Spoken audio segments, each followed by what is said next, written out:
Saludos a todos y bienvenidos a una nueva edición de la Opinión Podcast. Te habla Rubén Quiles. Súper agradecido con todos ustedes y el apoyo que siempre me dan. Si no lo has hecho aún, suscríbete al canal, dale a la campana si no te pierdes ninguna de mis notificaciones. Sígueme en las redes sociales, Instagram, Twitter y TikTok. Instagram, Twitter y Facebook. También me encuentras en TikTok y también me encuentras en Spotify. Recuérdate darle like y comentar y compartir el episodio. Tenemos aquí a Cosa Alomar. A mí de verdad estas conversaciones a mí me encantan, de verdad, ¿sabes? Y obviamente, Cosa Alomar es soberanista. eh, y pues obviamente, pues yo no estoy de acuerdo con los planteamientos de él, pero ciertamente disfruto escucharlo hablar, porque te habla de una historia política que a veces, pues muchos de nosotros, bueno, no muchos de nosotros, porque en caso, pues, ¿verdad? Mi especialidad es la historia, este, pero a mí me encanta escucharlo. Me encanta escucharlo. Hay unas cosas que voy a criticar, o sea, que voy a tratar de debatir con él, ¿me entiendes? Debatir con él. Pero Cox Salomar es el ejemplo de la intelectualidad dentro de la soberanía de Puerto Rico y se tienen que levantar más y más personas con el mismo nivel de intelectualidad que tiene Cojalomar, pero dentro de lo que es la esfera de la estadidad, del estadismo, de esa unión permanente con los Estados Unidos, que expliquen de forma intelectual a personas por qué la estadidad puede ser buena para Puerto Rico, etcétera, etcétera, etcétera. Así que vamos a escuchar los planteamientos que él hace con relación a las pugnas que hay entre el Ejecutivo y el Legislativo. ¿Sabe? En un tiempo cuando Muñoz Marín era el cacique, esos planteamientos no se daban. Ese tipo de combate, pues no se daban en ese momento. Pero obviamente estamos hablando de Luis Muñoz Marín, una figura importantísima.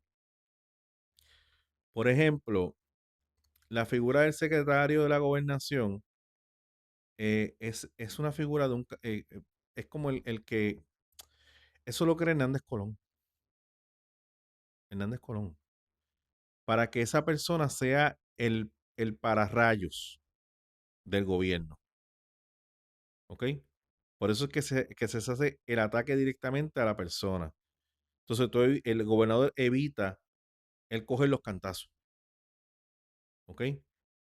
Un gobernador que cogió mucho cantazo con su secretario de la gobernación fue Pedro Rosselló, porque de la misma forma que hizo la gobernadora, le dio muchos poderes a Álvaro Cifuentes. Y ahí empezaron que si es el peor gobierno de la historia, que si la corrupción, que aquello, que lo otro.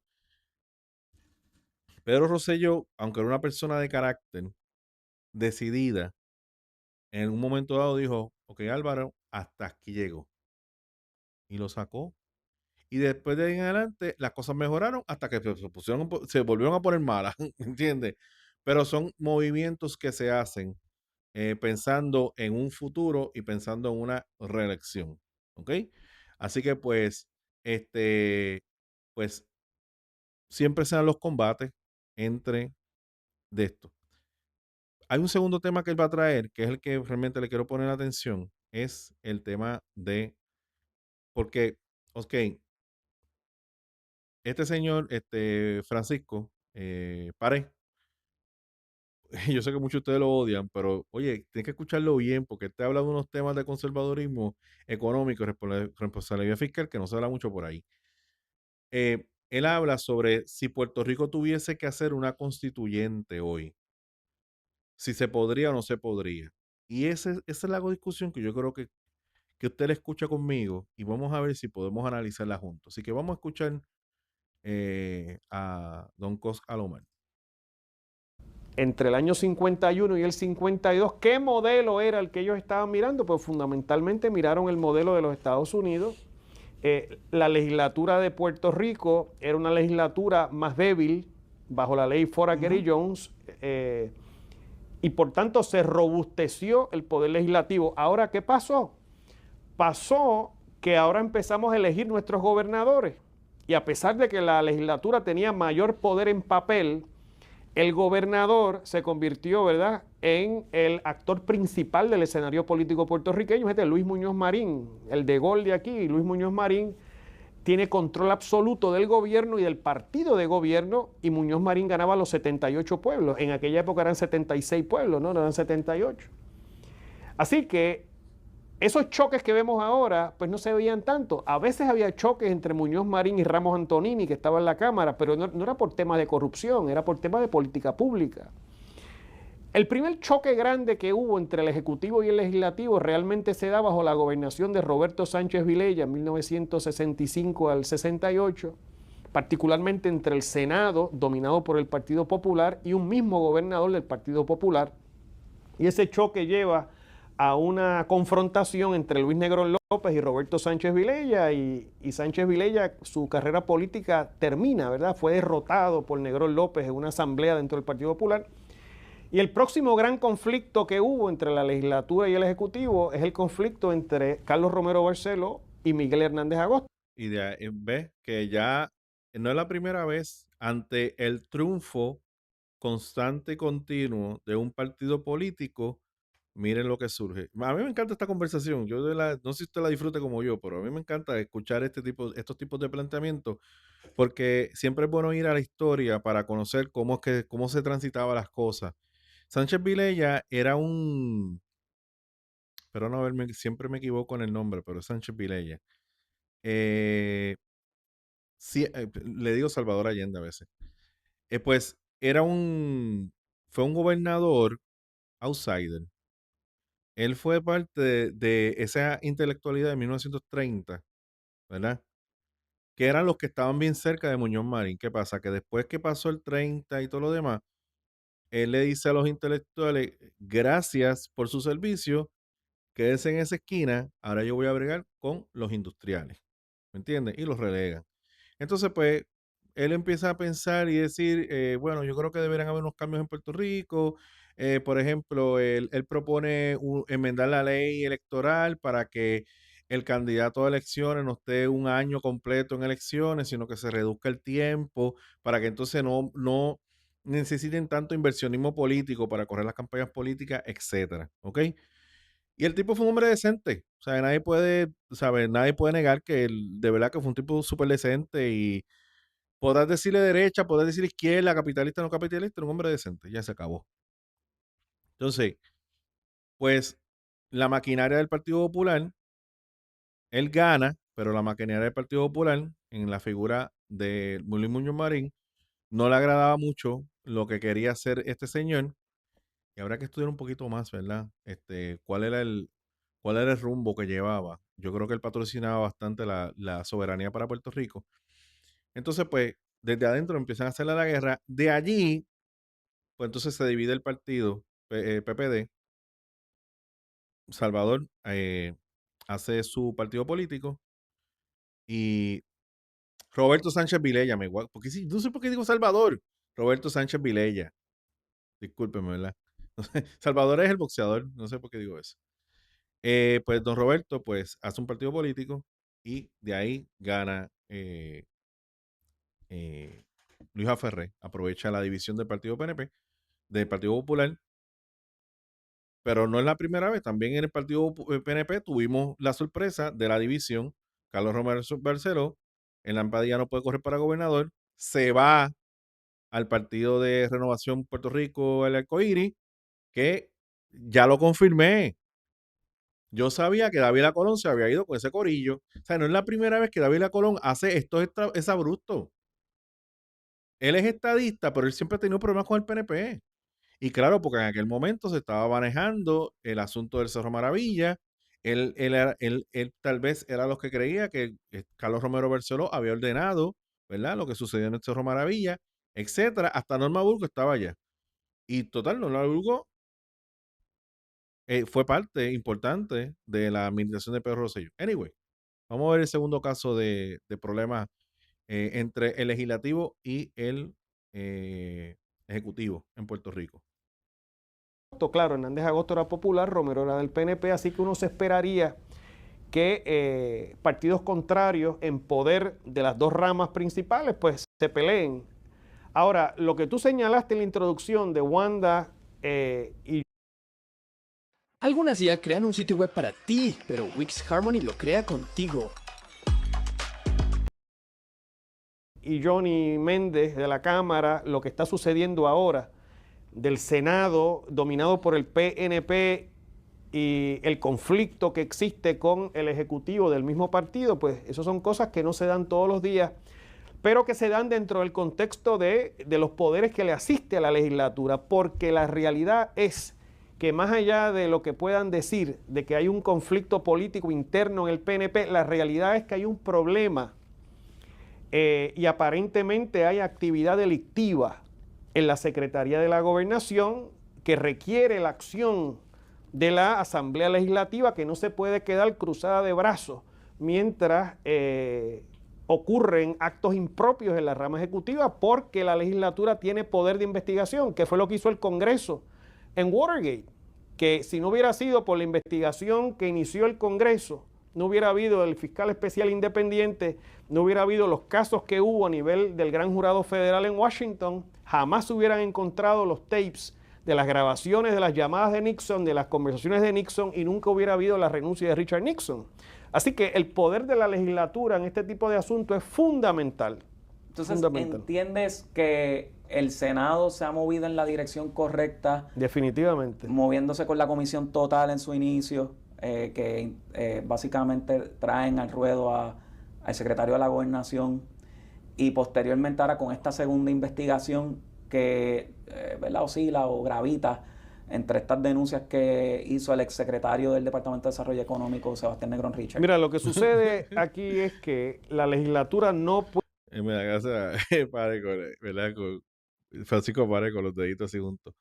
Mira, eso está muy bonito, lo que ellos están diciendo. Fantástico, brutal. O sea, no, la legislatura, yo creo que la legislatura está politiqueando.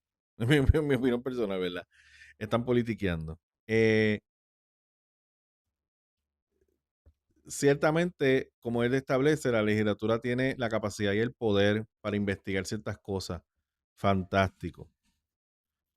Pero eso va a durar. Hay mucho, como dijo Ramón Rosario, hay mucho fiscal y abogado que dice que ahí no hay delito. ¿Me entiendes? La legislatura está exponiendo su prestigio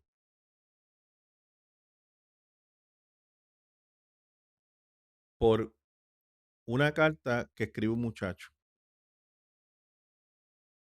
Ese muchacho tiene que tener la evidencia de todo lo que está diciendo en esa carta. Él puso la evidencia de la carta. Ahora hay muchas personas que van a analizar esa carta y van a ver si en esa carta hay delito. Van a ver si lo que hizo él es delito. Pero hay muchas personas que están diciendo no hay delito.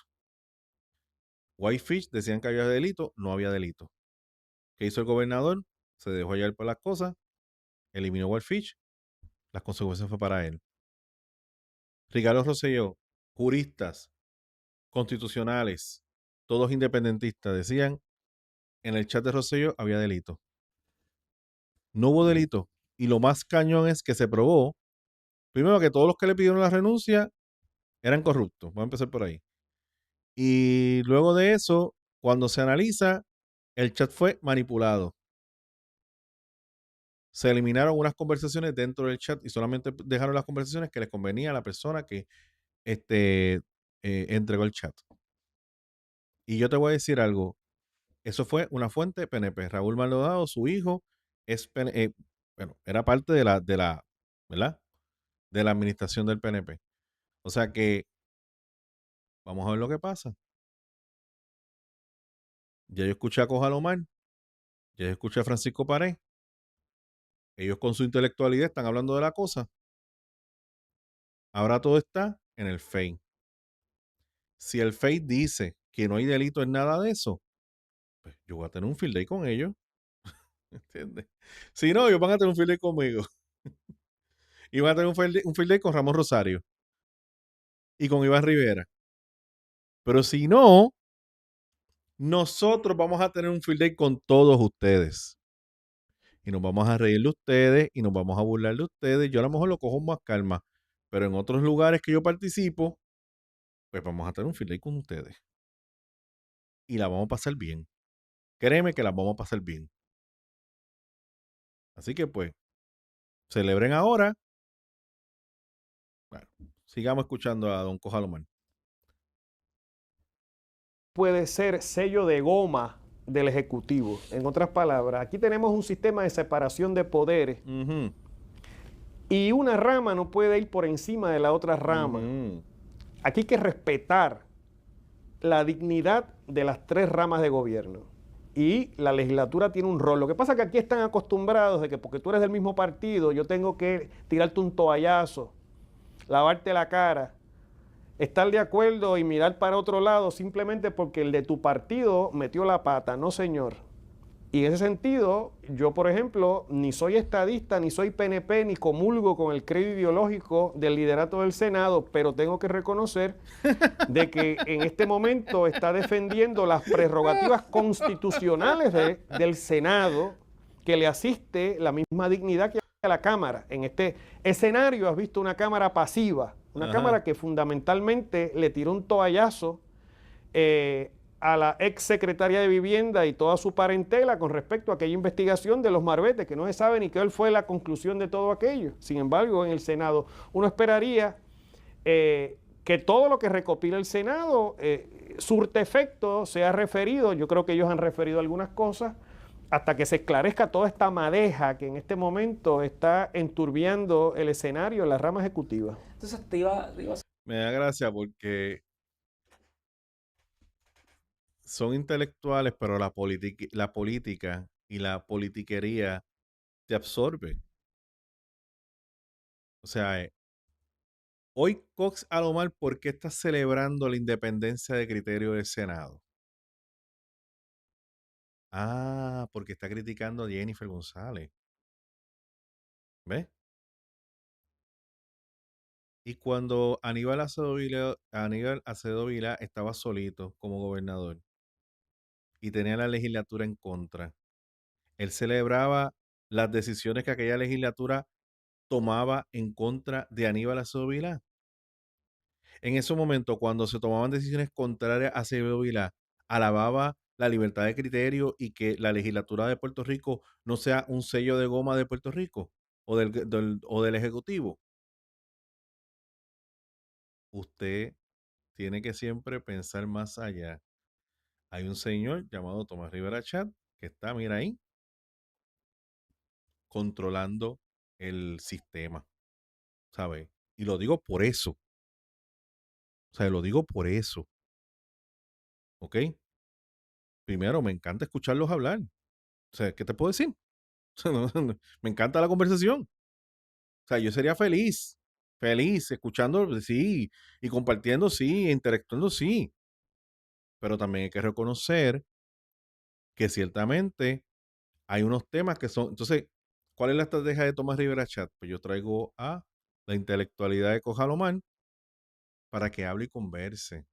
Y le diga, mira, ustedes son los inteligentes, brother, ustedes no son los brutos, brother. Los brutos son los del otro lado, ¿entiendes? Ve, ahí que está el truco de la cosa. Vamos a ver, yo creo que ahora es que entran con el tema de la Asamblea Constituyente, que es el segundo tema que iba a trabajar con ustedes.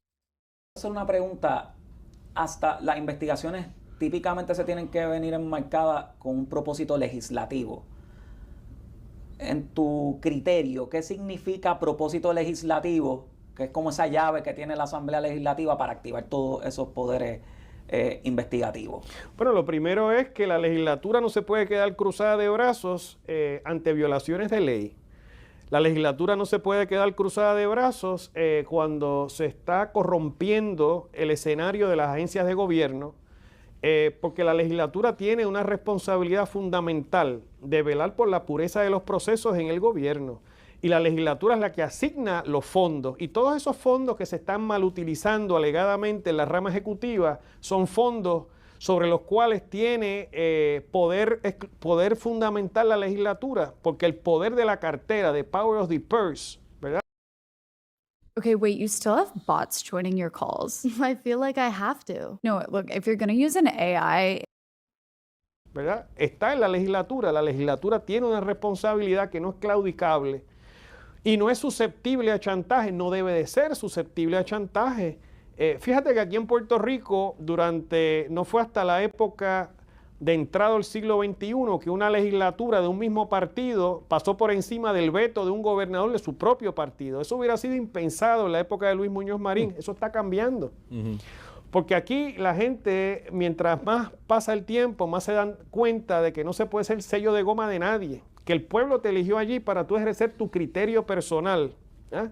No para tener esta mentalidad de fraternidad, que eso es lo que nos ha llevado a la quiebra y a todos los desastres de corrupción que ha habido aquí en Puerto Rico. Sí, y yo creo la gente también se va cada vez educando más y teniendo más acceso a información y eso como que cambia un poco la expectativa que se puede tener sobre sus legisladores y el gobernador. Y antes de entrar un poco en la concentración de poder que ha habido en la rama ejecutiva con esta orden ejecutiva emitida por la gobernadora, estábamos hablando fuera de cámara un poco de qué hubiese ocurrido si... Ok, hay que entrar con la constituyente. Pero es más de lo mismo. O sea, ve, cuando la legislatura es PNP y le pasa por encima al gobierno, al ejecutivo PNP, ahí hay esta cosa de que la legislatura no se llegó más. Pero cuando es al revés, y cuando sea al revés, tú vas a escuchar a Cos Alomar diciendo otra cosa contraria. Tú vas a escuchar a Cos Alomar diciendo que la legislatura PNP está estorbando el trabajo del Ejecutivo PPD. ¿Ok? Así de simple. Te digo más. Si en un momento la legislatura es PPD y el Ejecutivo es PNP, pues entonces él va a cambiar se podría pasar que se cambie y se diga, ah, no, es que la legislatura no se dio goma. ¿Me entiendes lo que te digo? O sea, todo es, yo siempre lo veo así, todo es según el color con que se mire, ¿verdad? Ese color pues es importante y pues, vuelvo y repito, hemos estado hablando bien bonito, pero cuando acabe lo del FEI, pues entonces vamos a ver quién tenía la razón. Y si yo no tengo la razón, pues no la tuve, no es la primera vez que me equivoco. Y si el FEI determina que ahí hay un caso y qué sé yo, pues vamos para encima. Si no, pues, brother, aquí me van a tener que escuchar porque yo me pongo bien incordio también. Entonces, pues, ¿verdad? Ahí está el sistema, pero se está investigando. Vamos ahora a escuchar lo de la constituyente.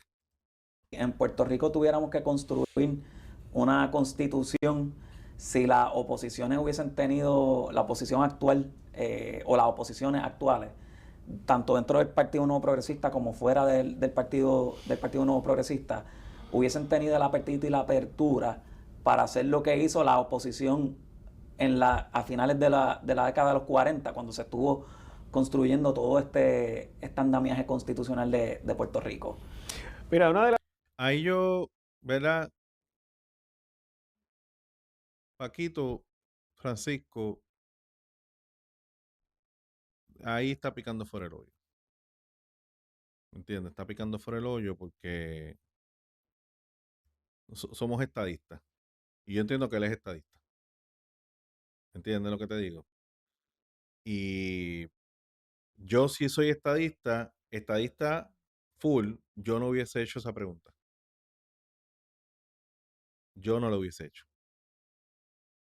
Porque a este punto yo no estoy discutiendo constituyentes. Yo no voy a encerrar la estadidad en una asamblea constituyente. Porque la estadía es polarizante en sí. La estadía es el otro extremo. La independencia es otro extremo. ¿Me va siguiendo? Así que yo no hubiese hecho esa pregunta. Porque por más que tú no quieras parecer polarizante y tratar de mantenerte en el centro, no se puede. Somos estadistas. Y ser estadista es ser polarizante. No hay espacio para negociar.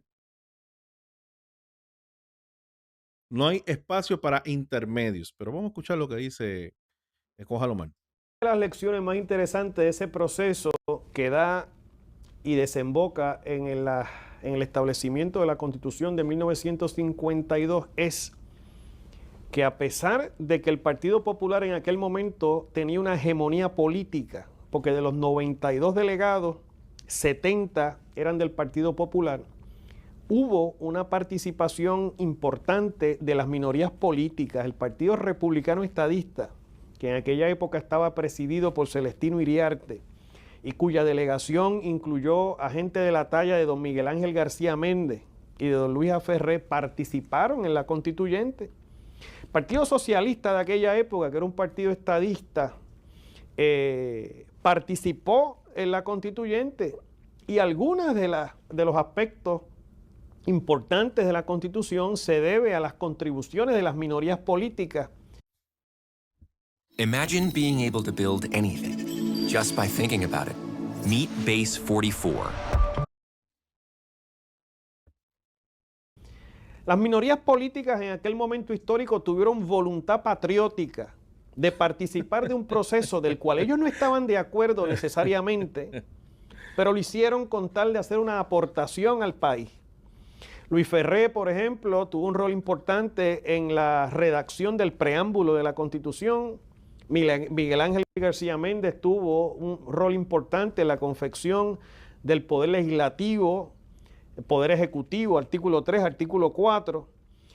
Y una serie de contribuciones importantes que uno piensa hoy día. ¿Tú te crees que si un partido empuja una constituyente, los demás van a necesariamente participar? Uno pensaría que no, porque yo entiendo que ahora el clima político es mucho más radicalizado, mucho más polarizado. Escuche eso. Oye, hay mucho menos cultura política.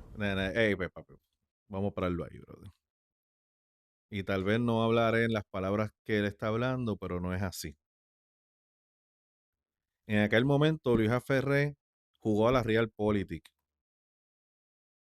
Si el 90 y pico por ciento lo controla el Partido Popular y es un partido extremadamente fuerte, yo no estoy en las condiciones para pelearle absolutamente nada a Luis Muñoz Marín.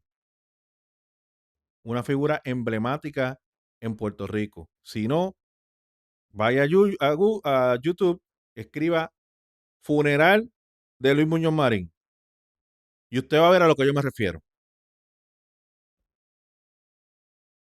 ¿Ok? No es lo mismo. No es que tengamos menos cultura política. Al contrario, ahora sabemos más.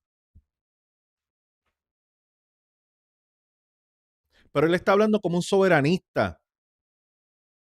Él no está hablando como un estadista.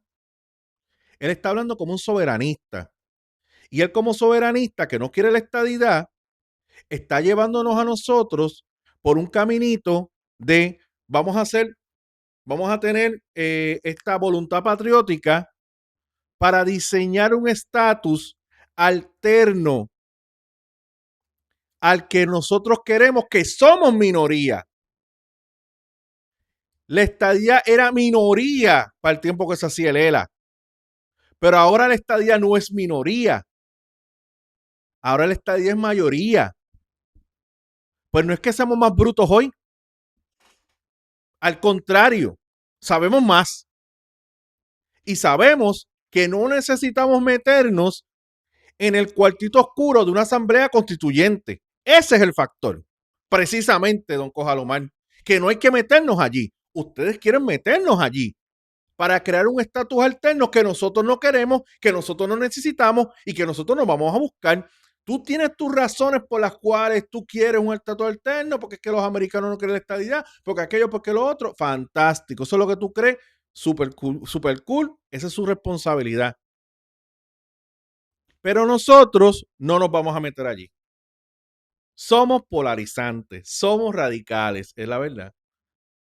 La independencia es radical. La estadidad es radical porque no es el centro. Y ustedes quieren que nos metamos en el centro. No vamos para allá. No vamos para allá. Bueno, don Cox Alomar fue uno de los que en las pasadas elecciones le dio el voto a Juan Dalmau. Pues ni siquiera es un soberanista. Es una persona que no tiene problema de darle un voto a la independencia y a un independentista. Y capaz que haya votado por la independencia en el plebiscito. Pues entonces, detrás de ese discurso intelectual hay que tener cuidado, porque lo que nos quiere decir a nosotros es que somos tontos porque no queremos entrar en una constituyente. Entonces, por eso que me molesta la pregunta que le hace Francisco Pareja a él siendo estadista, porque entiendo que es estadista, ¿o no? Pues me molesta eso. Tú no puedes decir ahora que, ahora nosotros no podemos hacer una constitución porque no nos ponemos de acuerdo. Mira por dónde te llevó Cojalomán. ¿Eres estadista o no eres estadista? No, brother, no. Jamás. Sí vivimos una sociedad más moderna, pero de mucho menos cultura política. No, en donde mucha de la gente que no. ocupa las posiciones principales realmente no conocen nuestra historia. No. No conocen nuestro ordenamiento. Pues lo que no está respetan diciendo. la forma. No. Se ha perdido elegancia en la política. Sí, porque en el pasado, la forma que diseñó Luis Muñoz Marín fue una constituyente, pero a nosotros hoy usamos plebiscito y dejamos que la gente decida y dejamos que el pueblo en sí decida. No encerramos al pueblo en una constituyente que ni siquiera lo encerramos. ¿Por qué? Porque el que va a la constituyente es un cuartito seguro, oscuro, donde tomamos una decisión que ni siquiera incluimos al pueblo. Aquí tú incluiste al pueblo. Mira, estas son las 3 opciones de estatus. Escoge cuál tú quieras. ¿Qué más democrático que eso? No. No, y tú sabes cómo yo soy con la estadidad, que eso, mira, a mí no venga con eso. No. O sea, no puede ser así. O sea, y si usted es estadista, y si usted dice ser estadista, es más, tú estás en el lado demócrata, y tú dices ser estadista, tú no te puedes encerrar en esa esquina. Porque a lo mejor las demás personas, qué sé yo, pero quién sabe, dice, no. Te está picando fuera del hoyo, lamentablemente. Estás picando fuera del hoyo. El político que conoce nuestra cultura histórica, que es el político que está dado a la negociación elegante, que evita la palabra hiriente, cada día son menos. Porque aquellos caballeros de la política, yo me refiero a Ernesto Ramos Antonini, a Miguel Ángel García Méndez, el propio Luis Muñoz Marín, Víctor Gutiérrez. Espérate, Miguel Ángel García Méndez fue el eje central del Partido Republicano Estadista Puertorriqueño. Desde allí, el Partido Popular Democrático venía politiqueando con la corrupción y lo acusaban de corrupto. Así que no me vengan ahora a romantizar esa parte, ¿verdad? Porque no es así. No es así. Y Miguel Ángel García Méndez no estuvo de acuerdo con la constituyente. Eso fue Ferré, que se metió en la constituyente. Y como yo siempre he dicho, el PNP siempre se dobla. Lo dejo ahí. Franqui, Luis Negrón López, aquellos eran caballeros de la política que tenían serias diferencias de criterio. Me refiero a Gilberto Concepción de Gracia, que no participó de la constituyente, pero era un caballero de la política y podían sentarse a discutir de política. Leopoldo Figueroa Carrera. ¿Escuchó? El independentista no participó. ¿Por qué? Porque él estaba polarizante. ¿Para qué yo voy a ir allí si lo que se va a discutir es un estatus alterno que yo no quiero? Yo quiero la independencia. ¿Va entendiendo cómo es la cosa? Obsérvelo. Sí, él habla muy bonito, habla muy intelectual, pero tú puedes cogerle las fallas. Eso es un soberanista hablando, que utiliza ciertas palabras para cacharnos, pero es un soberanista hablando. Así de sencillo. Que era el decano de la delegación republicana en la convención constituyente, y que no había la palabra hiriente. Tenían grandes desacuerdos desde la tribuna, pero tenían una voluntad y una conciencia de dónde venía Puerto Rico, y al mismo tiempo una conciencia importante de que ellos eran los herederos a su vez de la generación que les antecedió, don José Celso Barbosa, Luis Muñoz Rivera, Manuel F. Rossi, Rosendo Matienzo Cintrón. Mira, Luis Muñoz Rivera, le decían el jefe. Ese es el hijo del papá de Luis Muñoz Marín. Ese tipo no creía en nada, bro. Ese tipo no creía en nada. Ese tipo lo mismo era independentista un día y al otro día podía ser estadista. Bueno, cuando estaban las amenazas de la invasión, él dijo que vengan, que vamos a la invasión americana, que venga, que le vamos a dar con todo. Estados Unidos entra, conquista Puerto Rico y al otro día sale con la banderita americana. ¿Sabes? Vamos a hablar. La historia política de Puerto Rico es evitar la polarización. Por eso es que estamos como estamos. Porque es evitar la polarización. Tú sabes. La historia política de Puerto Rico es que otros tomen las decisiones. Por eso no somos Estado. Porque nosotros estamos esperando que Estados Unidos nos dé la estadidad. Y no vamos allá a lucharla. Por eso es. Y estamos esperando. Maribras lo dijo. Maribras dijo, Puerto Rico va a ser independiente. Y como se lo dijo a Rubén Sánchez, me recuerdo esa entrevista cuando yo estaba en los 20 años. Iba camino a Fajardo. ¿Por qué tú dices eso? Pues porque va a llegar un momento donde Puerto Rico y Estados Unidos se van a sentar en la mesa, motivados por Estados Unidos, y el puertorriqueño y el americano van a decir, bueno, hasta aquí llegan nuestros caminos. O sea, hasta los independentistas están esperando a que Puerto Rico le dé la independencia a Puerto Rico. Imagínate. Imagínate.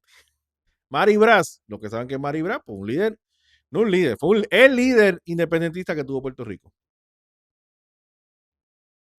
Así que pues, y era socialista comunista. Y antes de ellos, Román Valdoriotti de Castro.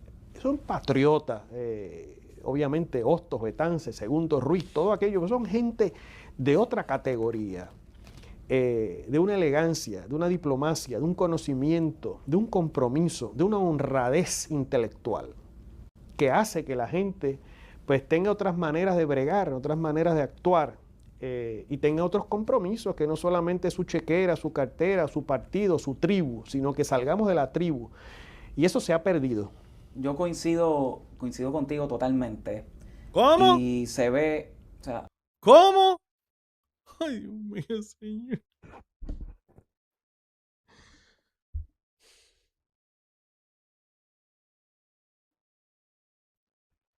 No, mano, bro. No, no, no, no.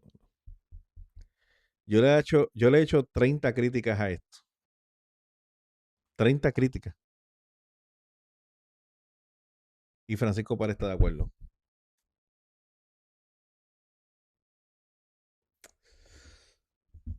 Cristo amado. Puerto Rico, el andamiaje de administración pública de Puerto Rico, particularmente a nivel constitucional, necesita actualizarse a un Puerto Rico posquiebra. Claramente el nivel de endeudamiento, además, que aunque está plasmado en el plan de ajuste del gobierno de Puerto Rico, y tenemos promesa que está sirviendo tal vez de una frontera definida de hasta dónde puede llegar el endeudamiento, tiene que haber un Puerto Rico post promesa. Y uno ve que las principales delegaciones de Puerto Rico ni siquiera toman el tema de esas reformas constitucionales que deben existir para evitar volver a una quiebra.